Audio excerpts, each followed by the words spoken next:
Bom dia a todos, pessoal. Vou começar fazendo uma breve explicação aí relativa ao inventário extrajudicial. Inicialmente, falar que meu nome é Everton, a maioria de vocês já me conhecem, mas eu sou sócio da Cruz e Langer, advogados associados. Trabalhamos na área empresarial, do agronegócio, enfim, voltado a várias outras áreas, né? Minha formação, além de ser graduado em Direito, eu fiz Administração de Empresas com ênfase em agronegócio e pós-graduando em Direito do Agronegócio. E como nós falamos ali inicialmente, hoje a gente vai trocar umas ideias aí relativo ao inventário extrajudicial. Quero registrar a presença do nosso tabelião, João Paulo, que vai nos ajudar aí com alguns esclarecimentos adicionais, além da doutora Letícia, que já atua na área, nossa colega doutora Kathleen, o nosso amigo Hector, a Kathleen aqui do escritório e a Rayane do escritório de Pato Branco. Obrigado a todos. Inicialmente, fazer aqui um breve esboço do que é o inventário extrajudicial, né? Ou o inventário propriamente dito, que é aquele procedimento adotado logo após o falecimento de alguém, que vai pegar e vai apurar os direitos, os créditos, né? Os bens e também as dívidas que o de cujos, como a gente chama, deixou para ser transferido a seus herdeiros, né? Isso historicamente acontece já há um longo período em que visa garantir a subsistência das gerações futuras do de cujos. Eu acho interessante a gente falar que ele também faz essa análise, né, de pegar e ver o que sobrou, o saldo. O inventário vai fazer essa apuração para dizer, depois de deduzido as dívidas, como ele vai ser feita a distribuição entre os herdeiros, também resguardando os direitos do cônjuge sobrevivente, o supérstite, como está na legislação, né? Dentro desses nessa toada, uma das grandes inovações que teve na nossa legislação foi a 11.441 de 2007, que foi possível a gente fazer isso de modo extrajudicial, junto aos cartórios, né? Até esse período, até o ano de 2007, ele era exclusivamente através do judiciário.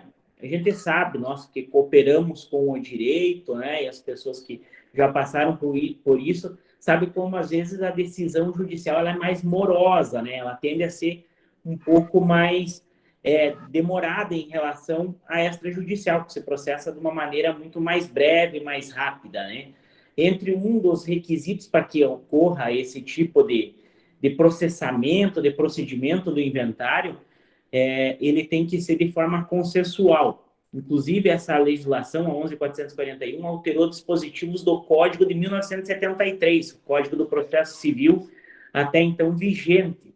E ela estabeleceu com relação, incluindo o processamento do divórcio, a época da separação e também das partilhas, se elas forem consensuais, né? É muito importante, talvez esse é um dos maiores entraves, às vezes, que a gente encontra na prática, né? Os colegas já devem ter vivenciado isso, uma vez que na legislação até aparentemente nós sabemos os caminhos, mas conciliar o interesse dos herdeiros é que às vezes se torna um pouco mais complicado.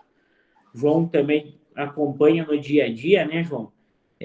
Assim, até chegar a esse consenso, muitas das vezes acaba até por ele começar na extrajudicial e acabar migrando para o judicial. Como também a gente já viu o movimento inverso, né? O inventário estava tramitando na forma judicial e quando houve o consenso dos herdeiros, dos demais, foi possível fazer essa migração do judicial para o extrajudicial. Não sei se o João quer acrescentar alguma coisa relativa a essa situação de processamento, de... Só a única questão mesmo é que a gente percebe que essa migração às vezes ocorre mesmo, e se você parar para pensar, é uma fase muito importante na vida das pessoas, né? Que a gente nasce, casa e morre, né? Essa é uma questão bem assim, trivial, né? Vamos dizer assim. Mas o que é mais interessante, apesar de ser a legislação, ela é meio que quase que matemática nesse quesito né, da divisão. Mas como na prática chegar a esse consenso não é tão fácil, né?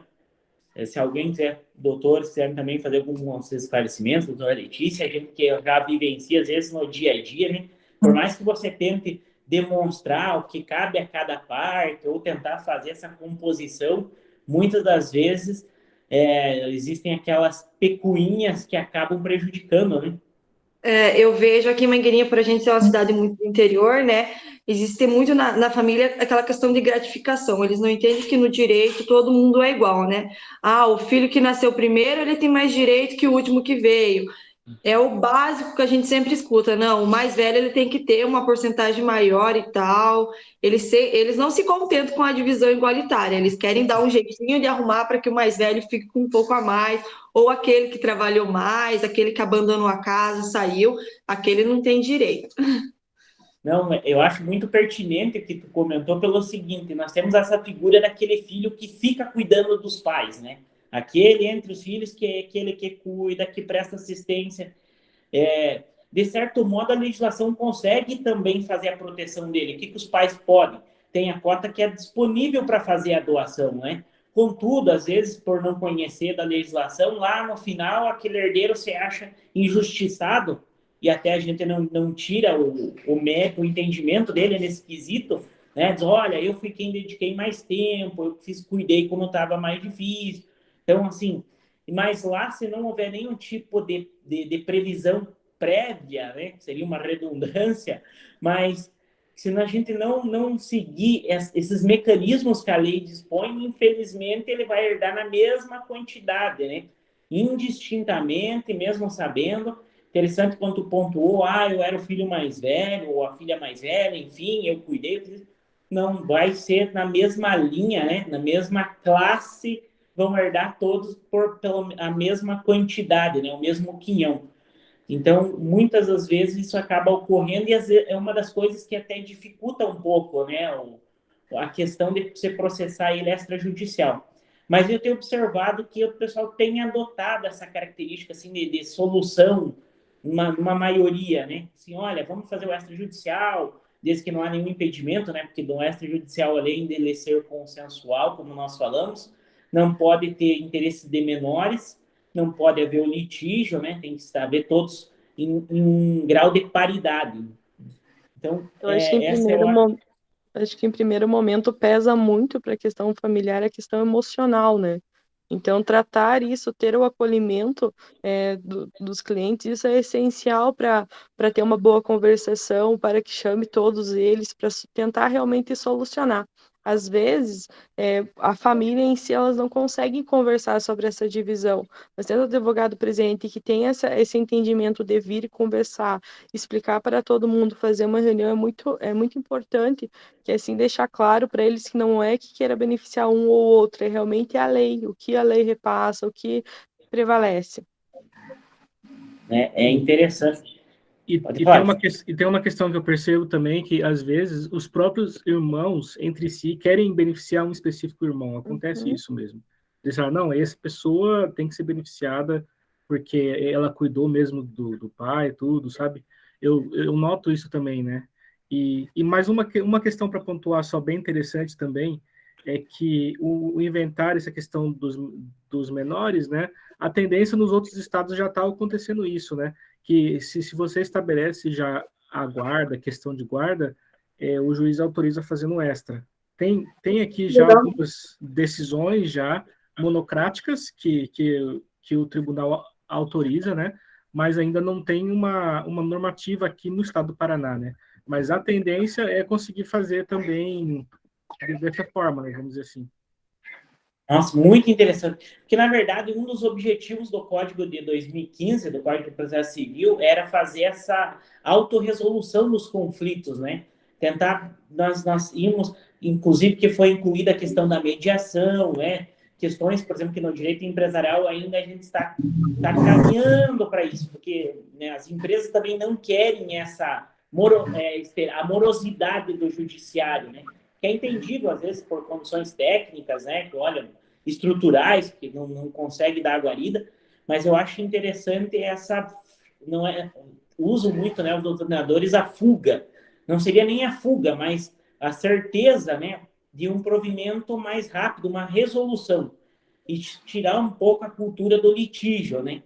A gente sabe que isso parece que é enraizado na nossa cultura, a situação da gente litigar. Então, para tentar que a gente vá buscando a tal da paz social almejada pelo direito, né? Que é um pouco complicado, mas é o objetivo, né? Da parte prática, até eu separei ali que o artigo 610 também do Código do Processo Civil, no parágrafo 1º e 2º, que ele que vai junto lá, que houve aquela alteração para poder fazer ele extrajudicial, e ele coloca que será através de instrumento público e tal, ele traz algumas regras lá, que na verdade seguem bem, o mesmo parâmetro do inventário judicial, né? Ele não tem nenhum tipo de diferença com relação à lei material, né, João? Então, ela tem o seguinte, com mais a questão procedimental e não sobre o direito material. Então, quanto a isso, não tem diferença nenhuma, as regras do ponto de vista material, dos direitos, ele não modifica. O que modifica é a forma de como fazer, de ser ele mais breve, mais rápido nesse sentido. Eu tenho observado que ele tem a previsão de que seriam, inclusive, lá diz na legislação, 2 meses e não dias, né, para fazer a abertura da sucessão após o falecimento sob pena de multa. Eu até hoje não observei se estão aplicando, a gente não encontra na jurisprudência atual esse tipo de aplicação.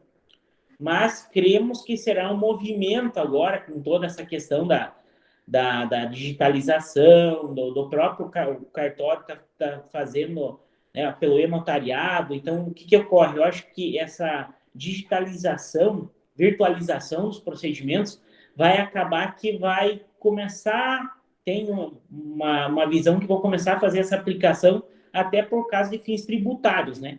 Para o Estado, ele prefere ficar com uma parte aí dos bens do falecido, além daquele imposto, e também para incentivar as pessoas que não deixem muitas vezes que gera outros conflitos, né?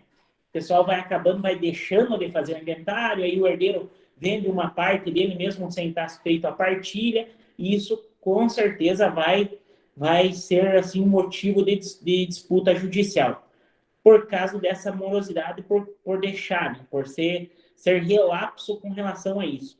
Creio que é uma das coisas que vão vir com muita força agora, de hora em diante, através dessa virtualização dos procedimentos.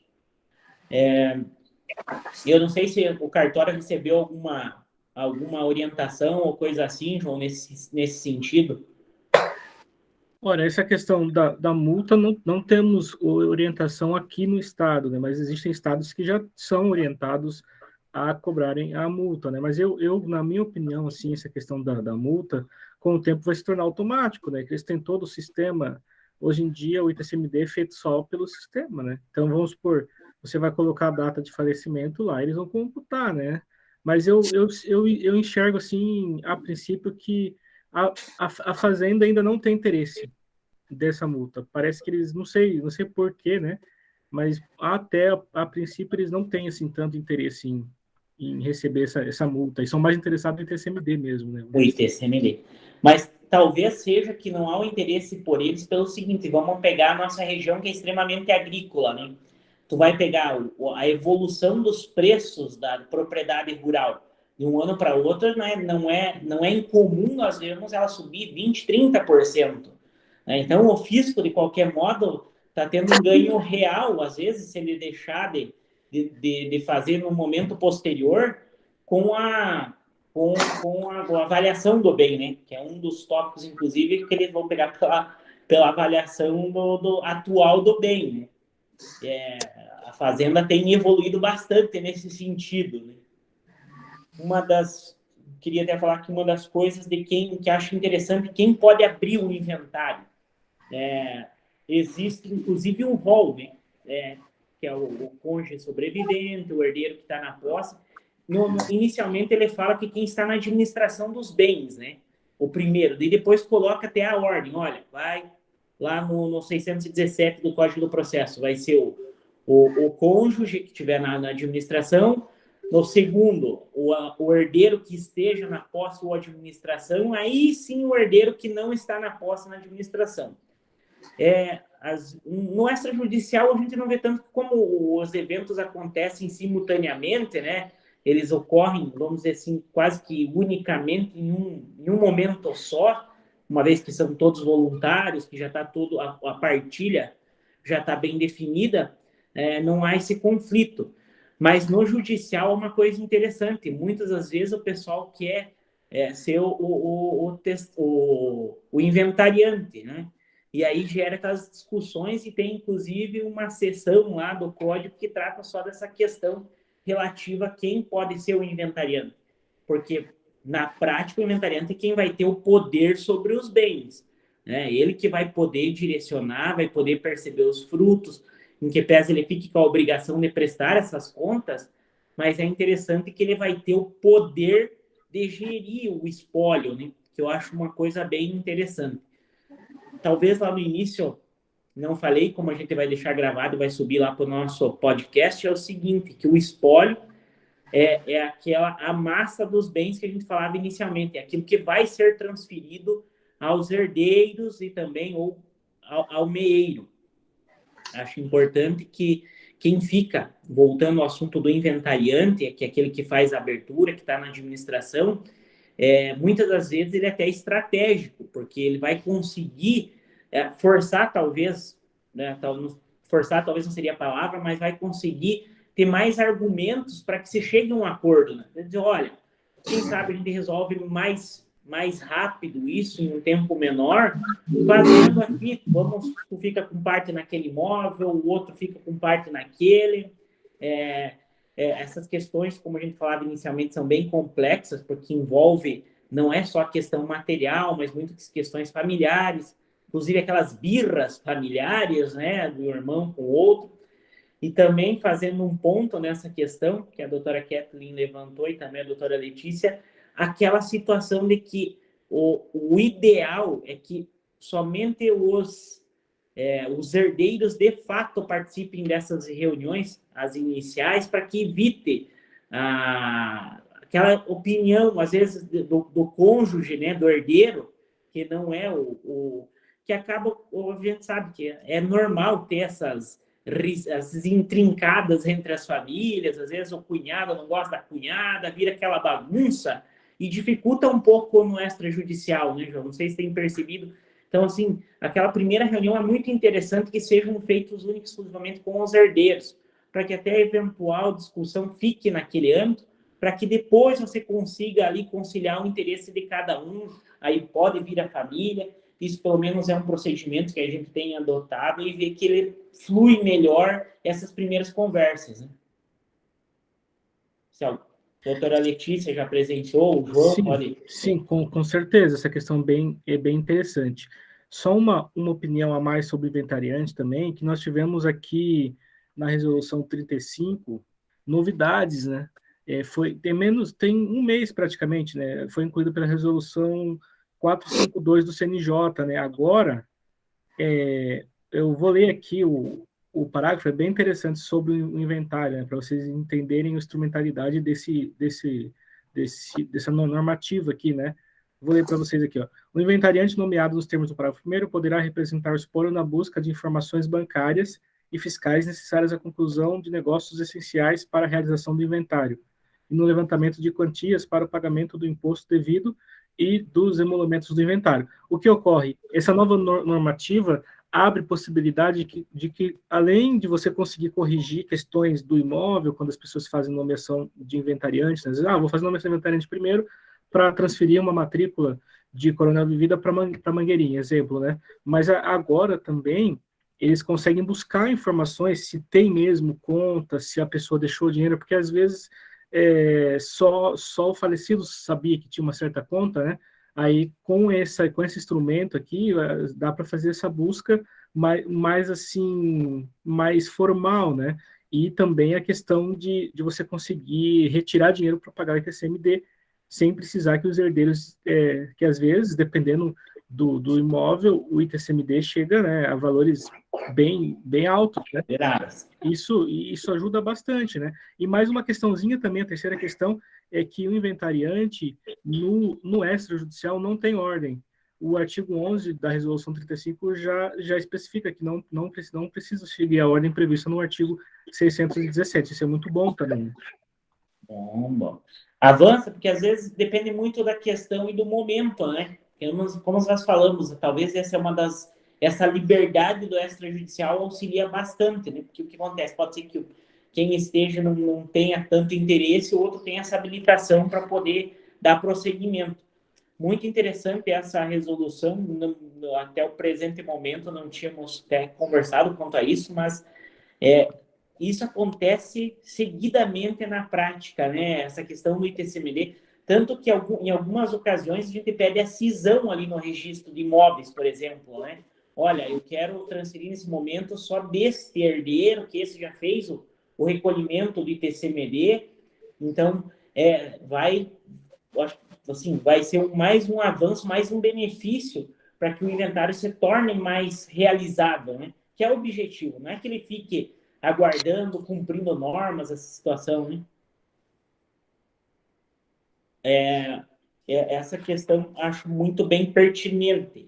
Uma das coisas também que a gente vê acontecer é a questão da representação, né?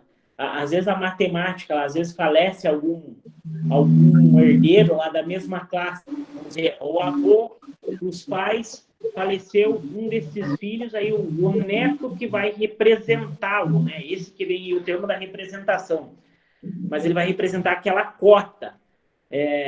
Não é difícil de verificar, às vezes, das pessoas um pouco mais idosas, que tinham vários filhos, que os filhos acabam falecendo também, e os netos. Então, a gente, às vezes, encontra alguma dificuldade para fazer essa gestão de conflitos, que já envolve uma nova classe, né, de herdeiros. E, às vezes, esses herdeiros, eles não estavam acompanhando como que era o trabalho dos avós, não tiveram uma convivência, e isso acaba gerando alguns conflitos bem significativos, né? Porque até os irmãos, a gente costuma dizer, pode brigar, mas se entendem, né? Quem está ali tem uma discussão aqui, outra ali, que de certo modo é até mais fácil de conciliar. Mas a gente observa talvez algumas, na prática, um pouco mais de dificuldade quando envolve esse herdeiro que é da próxima classe, né? A exemplo de um neto que não conviveu com os tios, às vezes nem conviveu muito com o avô, o decújo, mas nesse exemplo, que acaba por deixando assim um pouco mais complicado a questão do extrajudicial. Que muitos familiares, eles entendem que, vamos dizer assim, que vem a parte emocional e afetiva, né? Que só porque não teve contato, porque não estava tão presente na vida daquela pessoa, não tem direito ao bem em si. Meio que recíproco entre as classes, né? O filho, mas aquele meu sobrinho nunca participou, nunca... então, tu vê como o próprio, né, sobrinho fala, mas esse tio nunca teve nem aí, foi só meu pai que cuidou. Voltamos àquele tópico inicial sobre um direito a mais daquele que efetivamente prestou os cuidados, né? Então, acaba que em alguns momentos a gente tem que cuidar como dirimir esses conflitos, né? Muitas das vezes os operadores são mais psicólogos do que advogados, advogadas, né? Tem que tentar construir um meio termo, mostrar, olha, quais os benefícios, né? Nós temos uma postura que aqui no escritório, como os colegas sabem, de que, olha, vamos tentar a resolução inicialmente, né? Não vamos tentar o conflito propriamente dito, o litígio judicial, né? A gente sabe que vai se arrastar, vai gerar, e aí a gente prima por essa, vamos dizer assim, essa resolução mais breve e menos onerosa possível para o cliente. Então, essa representação é um negócio interessante que acontece, né, bem seguido. Um outro tópico que eu separei aqui para a gente conversar sobre a renúncia. A renúncia é uma coisa interessante, né? Porque após ela ser efetuada, ela não pode mais, ela é irretratável, né, João? E aí, muitas das vezes, as pessoas mudam de ideia, vamos dizer que isso não é comum, né? As pessoas mudarem, eu queria isso, depois agora eu não quero mais, né? Porque o vizinho me chamou de feio. Aí acontece que ele já tinha feito a renúncia, não tem mais como voltar, né? Ele é um ato irrevogável, renunciável, que acaba impactando, às vezes, na questão, novamente, como a gente falou, não só agora extrajudicial, mas também judicial. Após ele ter feito, né? A não ser que ele comprove que estava sob equação, dolo, algum daqueles vícios que tornam anulável o ato. Mas ainda estamos falando de outro procedimento que vai ter que ser instaurado, incidental, para comprovar se de fato ocorreu aquilo. Tivemos uma situação até curiosa de alguns tempos atrás, que todos os herdeiros falaram, se a gente renunciar coletivamente esse bem, né, o monte mor vai para cônjuge sobrevivente, né? E isso é um não, porque na verdade a renúncia beneficia só os herdeiros da mesma classe, ele não vai afetar a questão da meieira ou do meieiro, né? Da questão da divisão do cônjuge. Ele vai afetar, vai integrar o monte que cabe aos demais, né? Então, assim, e se todos renunciarem, vai descer para a classe de baixo, para a próxima classe, né? Eu vi que tem um julgado do STJ que fala o seguinte, que se o herdeiro lá, da próxima classe, também renunciar em favor, que é meio estranho, do ascendente, né, lá do avô, no caso, esse imóvel pode voltar a integrar como se fosse por herança o meieiro, né? Mas é uma decisão que ela não está legitimada no código, né? Então, achei interessante que tem algumas questões, como o direito também vai tentando achar algumas respostas, em que pese essa ser individual, num caso individual, né? Não teve um efeito vinculante. Mas é bem interessante porque aqui tem a situação que os filhos querem, né? Não, vamos privilegiar, olha, a mãe precisa daquilo ali, num exemplo mais superficial, e aí acaba vamos fazer uma renúncia coletiva, e o que vai acontecer? Vai descer para a próxima classe, né, para os netos, e não vai ter aquele objetivo esperado. Então, tem muitas coisas ainda que a gente precisa focar, fazer mais dinâmicas, penso eu, aí, junto com os nossos colegas, com os operadores, com os tabeliões. Então, assim, porque tem situações que acabam surgindo na prática e que, de certo modo, a gente consegue encontrar uma saída, uma resposta que congregue aquele objetivo inicial, né? Acho bem prudente dos advogados, nós temos esse cuidado ali no escritório, nós até brincamos, né, de desenhar como é o processo para o cliente, para que ele entenda, para que ele tire todas as dúvidas e não leve nenhuma surpresa para frente. Muitas vezes, fazer quadrinhos, fazer desenho de qual é a divisão, quanto que vai ser para cada um, como que funciona se renunciar, e isso, para o cliente, é importante também, porque nós, como trabalhamos com isso, como temos conhecimento, para nós é tranquilo essa explicação, é tranquilo como que vai resolver o problema.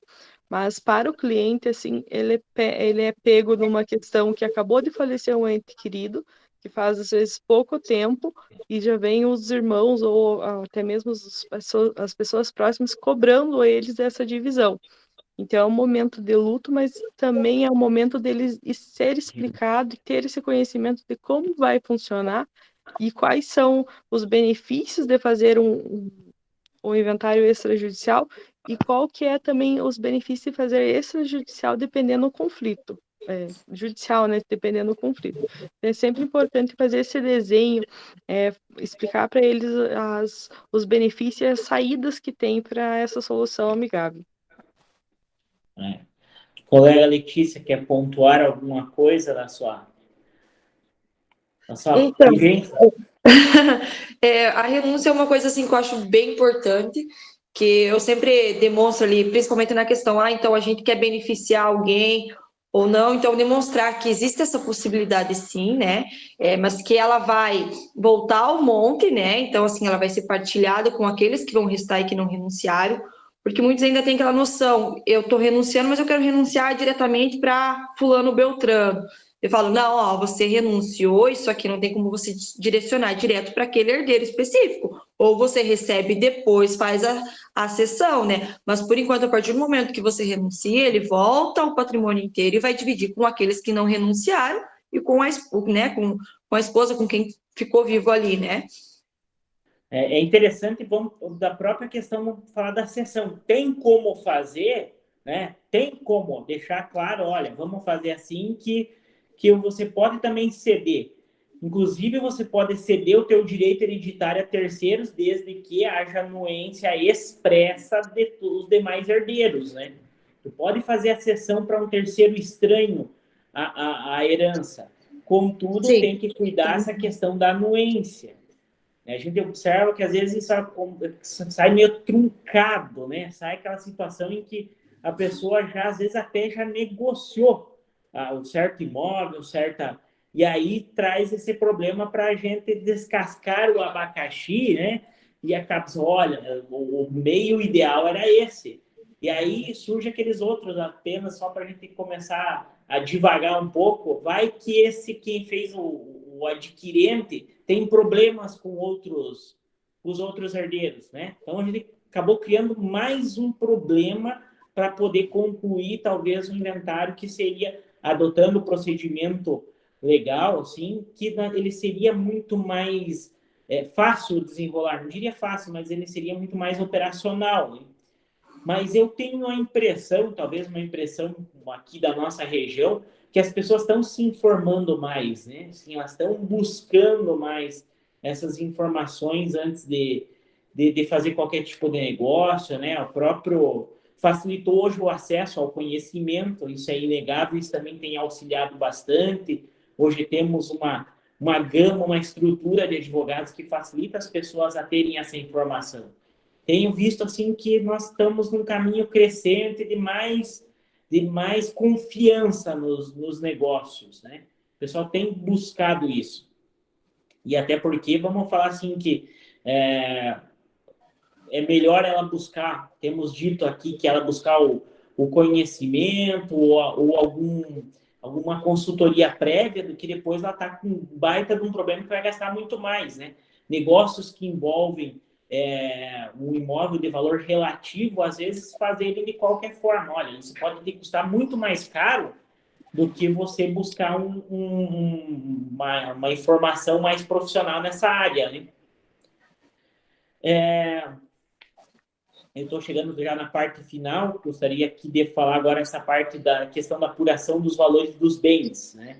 A gente observa que a fazenda tem evoluído muito nesse quesito. A fazenda estadual, que é o ITBI, o imposto que se aplica aos inventários, e ela tem feito revisões constantes. Inclusive, conversamos esses dias até com o João, né? A partir de 1 milhão já está caindo lá no sistema do total dos bens, né? Passou de 1 milhão, ele já cai numa espécie de uma peneira. Ontem eu conversava com o auditor, o Giovanni, que é auditor da Receita Estadual aqui de Francisco Beltrão. Ele me comentou que tem um grupo de 11. Hoje tem 11 auditores para o Paraná inteiro que cuidam da questão de avaliação, da análise da nossa declaração do ITCMD. Então, é um número pequeno de profissionais para fazer isso e que tem uma gama enorme aí de inventário para ser processado, né? E o que ele tem dito é o seguinte: começamos uma conversa falando, inclusive, dessa situação, como o Estado hoje tem mais mecanismos, né? Vamos falar o seguinte, embora o município faça aquela declaração de avaliação venal, que comumente a gente utiliza, eles têm, em algumas vezes, rechaçado isso como valor e têm aplicado, olha, não, o valor disso não é esse, o valor é esse. Isso ocorre também muito próximo da questão dos imóveis rurais. O imóvel rural tem umas peculiaridades interessantes. Eles têm exigido a apresentação do CAR, né, do Cadastro Ambiental Rural, e aquelas divisões do imóvel, quanto que é de área produtiva, quanto que é de área de preservação permanente, área de reserva legal, área de benfeitorias, área de mata que não esteja averbado. E aí, meio que matematicamente, utiliza uma tabela DERAL. É importante dizer que a tabela DERAL de 2019 para 2020 teve um aumento no valor das áreas de 40%. Né? A título de exemplo, Mangueirinha era, em 2019, R$55 mil atribuído o valor do hectare de área produtiva, né? Aquela da classe A2 lá na tabela. No ano seguinte, ela foi atribuída a 108 mil, né? Praticamente dobrou aqui na nossa região. Então, para você ver como de um ano para o outro, e eles têm observado muito. Geralmente, às vezes, as pessoas, vamos pegar uma certidão ali da prefeitura, vamos ver se eles conseguem avaliar um pouco com uma certa defasagem, e isso não acontece. E agora o próprio fisco municipal tem se antenado sobre isso, sobre a questão da avaliação DERAL, para aplicar, inclusive, o ITR. Não é surpresa aí que muitos agricultores tenham recebido notificação revisando os últimos 5 anos, com base na tabela DERAL. Então, vocês vejam assim como cabe a gente fazer um trabalho mais, talvez não diria transparente, mas assim, olha, porque o cliente, ou como nós, sempre queremos pagar o menos possível, né? Então, melhor nós não corrermos um risco, vamos fazer uma declaração que a gente não tenha problema, né? Que ele chegue perto ao patamar legal aceitável, porque também tem um segundo risco embutido, que dependendo da forma, você pode ser considerado um crime tributário, né? A informação divergente, porque a legislação é específica ao dizer que é o valor de avaliação do bem ao momento. Então, eu vejo que a gente tem que tomar um certo cuidado e, às vezes, em colocar valores que não são compatíveis, não são condizentes. Claro, tem aquela margem de segurança, porque pode, inclusive, ser interpretado como um crime tributário, se eles fizerem, obviamente, uma apuração de que você dolosamente minorou o valor do bem. É um pouco mais raro, mas acontece, né? Então, assim, para a gente cuidar, dar essa segurança também para o nosso cliente e explicar os motivos. Olha, em que pese a gente vai tentar uma solução aí que seja melhor a todos, mas vamos seguir alguns parâmetros para que a gente não crie mais um problema. Estamos aqui para resolver um problema e acaba talvez criando um outro até maior, né? E tem uma coisa que eu acho interessante, eu estava lendo esses dias na doutrina, que o Brasil é um dos que adotam que a gente paga o tributo sobre o bem integral. Mesmo que ele tenha uma dívida, você vai pagar, esse bem em específico, você vai pagar o tributo sobre o valor total dele, né? O tax alone, que alguns outros países aplicam sobre o saldo. Não, tu vai pagar o ITCMD, né, que no nosso caso aqui do Paraná é 4%, sobre o saldo da herança. Contudo, nesses outros países, a tributação não é de 4%. Né? Existem países que chegam a cobrar até 40% sobre, caso da Suécia, que chega a cobrar um valor de tributos bem acima, né? Porque, claro, eles têm um entendimento que o bem produzido tem que beneficiar a coletividade. Uma sociedade, né, muito diferente da nossa, mas tem alguns casos que, inclusive, a gente conversava, né, João, que você, às vezes, olha para o auditor lá, eu sei que esse meu bem vale tanto, mas essa dívida refere-se a esse bem. Então, quer dizer, eu não tinha a propriedade plena sobre ele, talvez numa alienação, coisa nesse sentido. Mas também ele vai fugir um pouco do regulamento, vai ser mais questões de jurisprudência, né? Fazer uma manifestação tentando indicar, olha, tem tribunal que tem entendido essa redução, uma vez que eu não era o proprietário pleno da coisa, né? O de cujos, nesse caso. Então, vale a pena, às vezes, se aprofundar um pouco, discutir um pouco com o fisco, porque ele sempre vai querer a cota maior, nós vamos brigar pela cota um pouco menor, porque pode-se chegar, olha, demonstrar que efetivamente o herdeiro ele não está tendo todo aquele benefício que seria integral do imóvel. E aí eu queria deixar agora aberto, seriam essas as ponderações, aí a gente já está perto do nosso tempo aí previsto, para que vocês façam aí as colocações, para que a gente possa aí talvez agregar mais alguma coisa. É só a questão dos tributos, né? Eu acho assim, o devido processo legal que se dá na esfera administrativa, eu acho bem assim complicada de lidar, né? Porque a discricionariedade que o fisco tem impõe certas exigências, né? Ou certas questões que a gente não entende às vezes, né? Ah, esse valor subiu 3 vezes mais, mas por quê?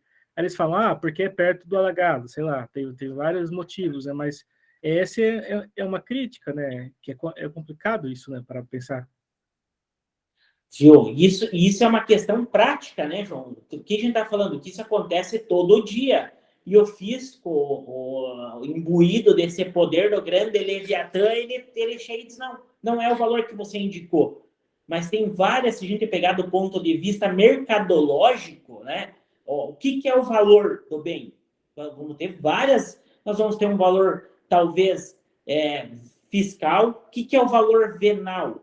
É difícil porque mercadologicamente um bem agora ele pode ser que ele não tenha esse valor, mas se vai sair uma construção importante ao lado, ele vai se autovalorizar.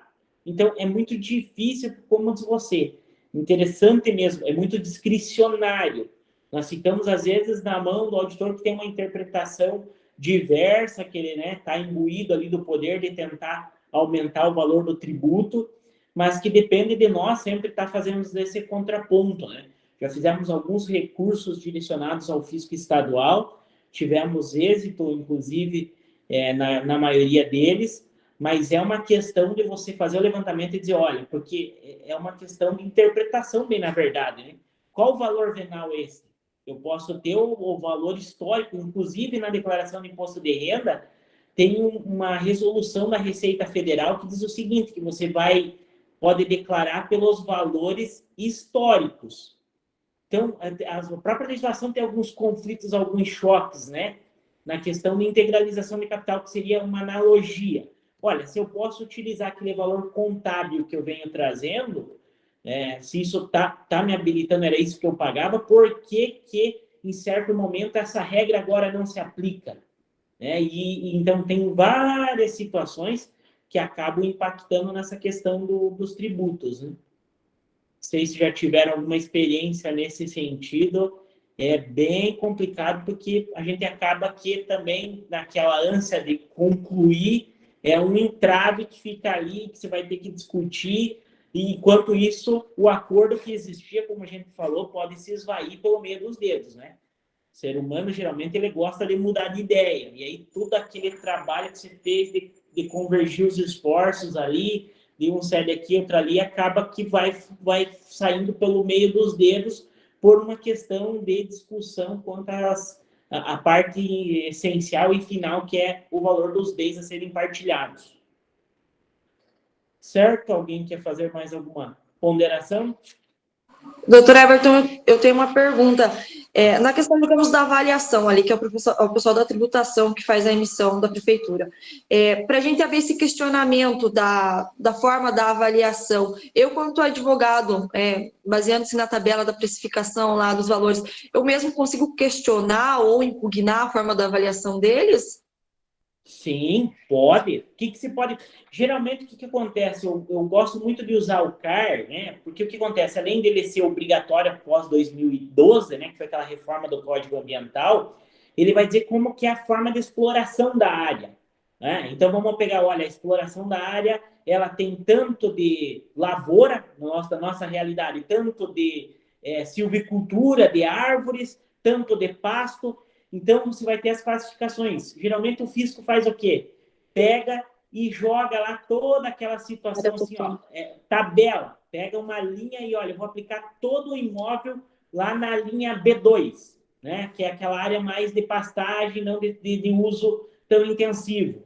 Mas a área não é integral, tem uma área que você não usa, né? Só 20% nós já temos da reserva legal. Então, 20% da área, ela não é explorada, ela não tem um benefício econômico, inclusive, ela tem uma imposição legal de você resguardar ela. aí você tem mais a área de preservação permanente. Por isso que a gente fala, né? Quanto mais o agricultor ele se preparar, deixar organizado, ele vai conseguir reduzir o pagamento de tributo e se beneficiar de algumas situações da legislação. Revisar o CAR, que é uma coisa importante, que hoje é obrigatório até na matrícula, né? Você ter esse número de identificação. Então, assim, para você começar a dizer, olha, fisco, nesse caso, imóvel rural, eles pegam sempre a tabela verão. O fisco estadual tem divergido com o município quase que integralmente, né? Porque o município vai lá ter a certidão. O imóvel de 10 hectares vale 1.200.000.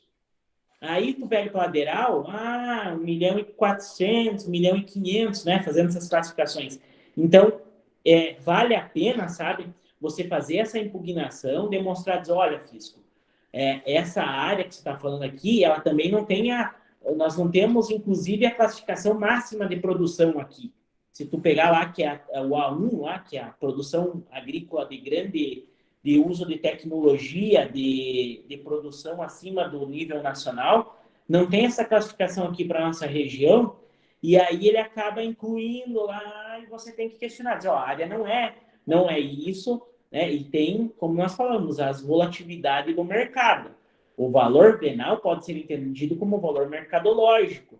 Olha, a área também é distante de acesso, o que vai fazer reduzir o valor da avaliação. Uma coisa é dizer que vale uma área que está a 5 quilômetros da cidade, com asfalto, né, de acesso, a uma área que está praticamente a 40 quilômetros de distância, que tem 30 de estrada de chão. Tudo isso tem que influenciar no valor de avaliação e que você tem que levar para o fisco estadual, né, que quem vai fazer esse questionamento vai ser o fisco estadual. Nós temos uma agência em Pato Branco, mas quem faz essa avaliação não é em Pato Branco atualmente, já foi um tempo, tinha um delegado que fazia isso. Então e também hoje está bem virtual, né? A gente teve que essa semana uma situação que a gente teve que colocar na plataforma do ITCMD o questionamento e os documentos necessários, né, para que eles façam essa nova avaliação. Ok, obrigada. Beleza? Isso é isso. Ok, pessoal, eu gostaria só de finalizar aqui, agradecer a presença de todos e dizer, nós temos aqui que a efetividade do inventário extrajudicial, na grande maioria das vezes, não é nem técnica, né? Ela é mais da gestão dos conflitos do que propriamente da lei. É uma coisa que, se a gente quer buscar essa paz social, tem que trabalhar um pouco melhor, né? Mas agradecer mais uma vez a presença de todos, obrigado. Nós estamos fazendo alguns ciclos desses estudos, fiquem à vontade para participar também, a dar sugestões, e se quiserem preparar. Agora, a próxima a gente combinou, inclusive, com o João, para ele falar para nós sobre a questão do e-notariado, né, João? Dessa nova forma de a gente poder, através do certificado digital, como fazer os atos sem ter a necessidade de deslocar até o cartório. Sim, nós estamos no novo passo aí no mundo, né? E o Estado digital está cada vez mais se apresentando para a população, né? Perfeito. Certo, pessoal? Muito obrigado, então. Um bom dia a todos. Obrigada, gente. Até mais. Tchau, tchau. Obrigada, Tchau, até mais. tudo bom? Tchau, tchau.